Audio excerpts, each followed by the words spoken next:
Today we discuss about a very important definition. Section 2 subclause 3 voluntarily.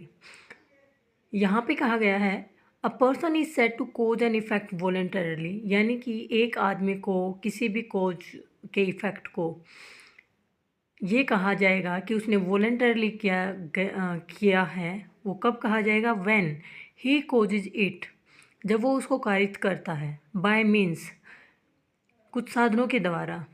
Where by he intended to cause it, और जहाँ पर उसकी intention थी कि मेरे को इन चीज़ों से इसको कारित करना है। और bye means which at the time of employing those means, या फिर उन साधनों को यूज करते हुए, एम्प्लॉइंग करते हुए, ही न्यू, वह जानता है, हैड रीजन टू बिलीव, और उसको विश्वास है, to be likely to cause it, कि वो इससे कारित हो जाएगा। तो वहाँ पे हम कहेंगे कि उस आदमी ने उस एक्ट को वॉलेंटरली किया है। यहाँ पे अब हम बात कर लेते हैं इलस्ट्रेशन की। इलस्ट्रेशन में कहा गया है a sets fire by night to an inhabited house in a large town for the purpose of facilitating a robbery and thus cause the death of a person. Here A may not have intended to cause the death and may even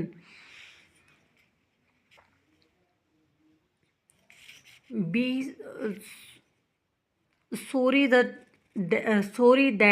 has been caused by his act, yet if he knew that he was likely to cause death, he has caused death voluntarily. यहाँ पे ये कह रहा है कि ए अब robbery को आसान बनाने के प्रयोजन से एक बड़े नगर के एक बसे हुए घर में रात को फायर कर देता है, यानी कि आग लगा देता है, और इस प्रकार वहाँ पे अंदर एक आदमी होता है और उसकी मृत्यु हो जाती है।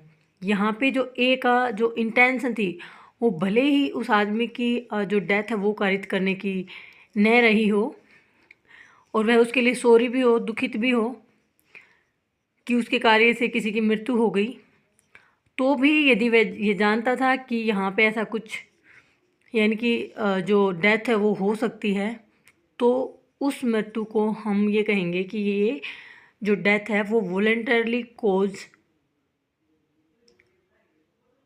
की गई है। तो सिंपल वर्ड्स में अगर हम कहें, वॉलेंटरली जहाँ पे वर्ड आ जाता है वहाँ पे मतलब है कि उस आदमी की इंटेंशन भी है, या तो इंटेंशन है या फिर नॉलेज है, दोनों ही वहाँ पे प्रेजेंट रहेंगी। अगर मेरा कॉन्सेप्ट अच्छा लगा हो, like and subscribe my channel. Thank you.